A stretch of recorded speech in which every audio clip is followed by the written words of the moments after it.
సిరాజ్ అనే వ్యక్తి నేషనల్కి సెలెక్షన్ అయ్యి ఆడిండు.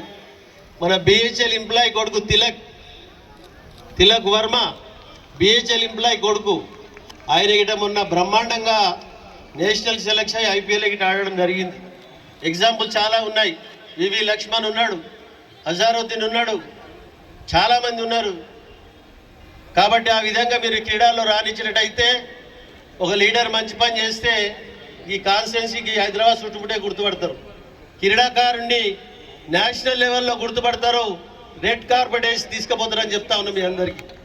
ఆ స్థాయికి ఎదగాలని మిమ్మల్ని కోరుకుంటా ఉన్నా. క్రీడలో ఉన్నంత స్వీట్నెస్, ఫిజికల్గా ఫిట్నెస్గా మీరు రాణించినట్టయితే, చదువుతో పాటు క్రమశిక్షణ క్రీడా రంగాన్ని ఎంచుకున్నట్టయితే బ్రహ్మాండంగా మీరు ముందుకు పోవడానికి ఆస్కారం ఉంటుందని మీ అందరికీ తెలియజేస్తా ఉన్నాను.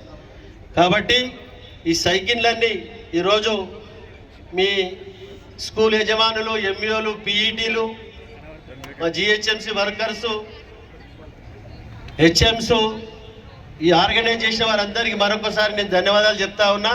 చక్కగా కన్ఫ్యూజ్ కాకుండా, తొందరపడకుండా మీరందరూ మీ కేటగిరీ వైజ్ సైకిళ్ళన్నీ boys and girls category wise అలగ్ ఉన్నాయి, మండల్ వైజ్ ఉన్నాయి. అవన్నీ తీసుకొని మీరు సైకిల్ మీద స్కూల్కు రావాలి, ఇంటర్మీడియట్ కాలేజ్కి రావాలి, డిగ్రీ కాలేజ్కి రావాలి. మీ మమ్మీ డాడీతో కూడా సైకిల్ దొక్కించాలి.